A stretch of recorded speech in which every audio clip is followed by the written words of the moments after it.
That Mngomezulu is the one who shot SENZO MEYIWA. Oh, which witness testified to that? My lord, I came on record on a trial within a trial. Yeah. I went to the records during Easter holidays. What I've gathered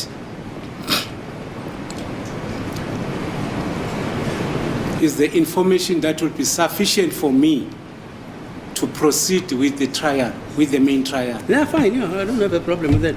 All what I have, the state might not have. For instance, it's evidence before this court that this witness did not interview the family of MEYIWA. Okay. Moreover, I am still going to the Section 205s that were taken from the members, from those people that were inside the house. Yes. Fine, no, you can go on. Thank you, my lord. The person who killed SENZO MEYIWA is not here amongst these five. Wow, you would think that this is an old clip. You would think this is from years ago. Look at how fit Mngomezulu is. Look at how he carries himself and is ready to challenge the judge whichever way. And the boldness, it is the boldness for me of how he says Mngomezulu is the one who shot SENZO MEYIWA. And the judge is taken aback. The judge is so shocked. He says, wait, which witness said that? I mean, which witness testified to that? Like, you can tell he took the judge by surprise. Myself too. But you know what? If you didn't catch the full video, it's my previous video. I played the whole clip there. But here, I wanted to highlight this moment. I wanted to highlight this moment of the brilliance of Mngomezulu, because guess what? Every time Mngomezulu has done his cross-examination of late, he has been dropping bombs and then he does a mic drop and sits down. Unfortunately, this time he was sick, okay? He didn't have the energy, he didn't have the strength, he didn't have the stamina, so he didn't drop any nuggets for us, okay? Except, of course, he proved that, are you here to talk on behalf of the car? And can you tell us who the occupants who were in the car were? And Maria Elizabeth, or is it Elizabeth Maria? I can't remember. I can never get it right. But anyway, the tracker lady turned policewoman at the K9 unit over there in Soweto. Yes, her. She says she's only here to testify on the report that she printed, and the report does not have any information on occupants of the car. And that was Mngomezulu's mic drop this time, okay? It was still a mic drop, but it was quite subtle, but we heard it. We, the people, we, the members of the jury, we heard it. Did Baloyi hear it? You see, Baloyi represents us, the state. You see, there's a comment that I got the other day, and this comment said, you know, I love to read comments as they are. Let me see if I can find it. The comment says, Baloyi represents the state, but I want to go on record and say, I want to distance myself from this. I mean, the humor you guys have in the comments. Let's say distance. How do you spell distance? Got it. This comment is hilarious. This comment says, but how can Baloyi put a car on the witness stand without any prospect of the alleged driver also coming through? Baloyi is supposedly representing the public, but I'm thoroughly embarrassed that I'm part of that public. I want to categorically distance myself from the constituency that Baloyi is representing. I'm dizzy, okay, Baloyi? Yeah, this witness, that's why I'm a little bit inclined to believe that Baloyi is now trying to sabotage the case and hand it over to the defense on a silver platter, because ain't no way Baloyi really brought this woman here. There's no way that he brought a red polo to the stand, figuratively. You know what I mean. There's no way. And then all we find out about that polo is that, wait a damn minute. So Mngomezulu's testimony, his affidavit, his radio interviews, all that is gibberish and lies. Because in his radio interviews, he says he ran out. I ran out to go get help, but then I couldn't call anyone because everybody was fast asleep. That time it was around 8 o'clock in Vosloris, okay? I look Sheen. People sleep so early all of a sudden. I look Sheen. So he ran. He says he ran.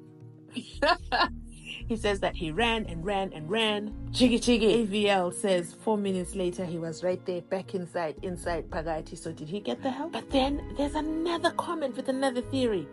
Let me find that comment. Okay, I found the comment. I always tell you guys I read every comment. I see every comment. I might not react to all of them, but I see them all because sometimes I'm in the middle of something else, so I cannot be responding, to the comments, but I see them all. This comment says, and I always say, I'll come back to it. But then the comments build up. So this comment says, what could be? Longwe can't get a hold of Uzandi. He goes with his brother and a friend. Okay. Longwe goes in. They wait in the car. That is Uselo Jr. and the friend, maybe. Then they hear a gunshot and they go inside to investigate. Hence the two intruders. Then there's fighting. They see fighting in the house, and then another gunshot goes off. Oof. And Selo is injured. Longwe, in his own words, the coward that he is, runs away. Now the car leaves, but they don't know where Longwe is, so they drive up and down looking for him for hours. Or Selo is injured, so he is looking for a doctor, driving up and down. No more far-fetched than all the stories we have been told to believe. Okay? I think so what I did for this story to make sense for me, first of all, I wrote down all the timelines. Every single timeline she gave, I wrote it down, okay? In chronological order. And then I mapped it out on the map. And I don't think they were searching for a doctor. There's something going on, but you don't really know what it is. That's the problem. So they leave, and then 4 minutes later, they come back. Why would you leave and come back 4 minutes later? Why? Let's assume when they leave, the gunshot has gone off. Why would you go back? And are you back with the paramedics? Are you back with the first responders? Are you back with the police? Who are you back with? Why are you back? And then after you're back, you don't even stop, okay? Then the car continues on, right? You leave and it's literally 4 minutes apart, but you don't stop and you return there, and then you're driving, okay? You're driving down Lesedi, and then you're going Mawaki, and then you are on Nombela Drive, and then Nombela Drive leads you down Samsikwati. Where does Samsikwati take you to the hospital? So by following that route, that's how it's like, no, they were not searching for nothing. They were not searching, but the car was struggling.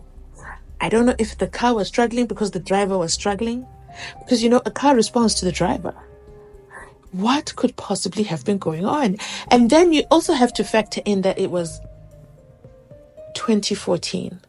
You also have to factor in that it was 10 years ago. Technology was different 10 years ago. Even our phones were different 10 years ago. So, those are my thought processes. Let me know your thoughts.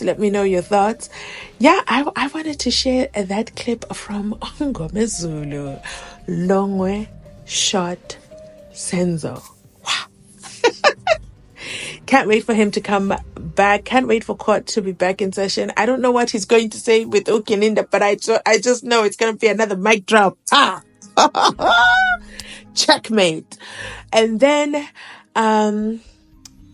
another comment says, maybe I should make this a comment reading video. Another comment says, what time did the match end on TV? You remember this? SENZO MEYIWA's mother in an interview said that she and her husband could not watch SENZO MEYIWA live. They wouldn't watch him live. So they would always wait to watch him the next day. So Usenzo played his Where are my words? Senzo Meyiwa played his last match. Remember the last match, and it was in the rain. That is the match that the family were watching when the call came in to say that Senzo Meyiwa had been shot. So this comment says, what time did the match on TV end? Because that's going to tell us what time those calls were happening, what time Senzo was shot. And the comment goes on to say, when did the intruders enter the spaza? In connection with the red polo switching on and off, again, if allegedly someone shot themselves on the foot, could it be the switching on and off was because the driver was hurt and probably not managing to drive? If it was before the intruders, could it be the driver of the car was trying to get to the house without making noise? Balance me here pretty quickly. That's an interesting point. But for me, the driver left, went to the hospital, was at the hospital for about 2 hours. No, the car. We can only ever assume it's the car. And then returned to the spaza house. This for me, I think this is the smoking gun. Returned. Why did they return? And when they returned, they were there for 3 hours. And then within those 3 hours, let's assume Longwe Twala, let's allege that Longwe Twala was shot in the foot, whether it was Longwe or it was Selo Twala, was shot in the foot. Did they not know they were shot in the foot? What does it feel like when you're shot in the foot? How did nobody else notice that Ulongwe or Uselo was shot in the foot? Because there were police then. There were police everywhere. And the Kumalos said they had to sit in the bedroom. Well, Musia said when he was doing his investigation, he confined them all to one bedroom in the house while he did the rest of the investigation. Imagine that. Because he was so starstruck by Kelly Kumalo, he couldn't even ask them to leave the house. No. He allocated a bedroom to them. So that was 3 hours. 3 hours that Polo was there. And then from there, the Polo drove off and went to Kelly Kumalo's apartment, house, and was there for about an hour. Before going, and even when he went back home, did not sleep. Of course, who can sleep after such an incident? Did not sleep. And then 3 hours later, ignition is back on. We're leaving Glen Vista already. To go where? We don't know these locations that he spent the day going to, but at some point it goes to Kelly's house, of course. So those are some of the pieces I can put together. Another comment says, I've told you before in the comments that all roads lead to Chico. Allegedly, okay? Chico Twala has been real quiet of late. Very, very, very quiet. His silence is so loud. But this comment says, I told you in the comments before that all roads lead to Chico Twala. I didn't see this response to this comment. Oh gosh, how can I see all the comments? I'll have to look this up. I definitely want to hear from you, your thoughts. So let me know your thoughts in the comment section down below. Okay. And I'll catch you on my next upload. Thanks so much for watching. If you've made it this far in the video, please remember to like, comment, and subscribe. And absolutely share this video with the last 3 people you chatted with on WhatsApp. If you've watched all the ads, you absolutely have my heart. You're my VIP gang. And to become a channel member, okay, to have exclusive access to our defense team emojis, plus, is definitely by hitting that join button, okay? And I promise not to rob you. It is absolutely affordable. And there's going to be some extra content that I'm going to be doing today. So please make sure your notification bell is turned on. If you're watching us from outside the club, please consider subscribing so that you also get the notifications on my next upload. To all the sweet, beautiful messages I get, comments, okay? I see your comments. I love them. Thank you for encouraging me. Some people say they cannot sleep without an upload. Some people say they're addicted to my voice. Oh my God. Should I start singing happy birthday on your birthdays? Should I make that a membership benefit? Let me know in the comment section down below.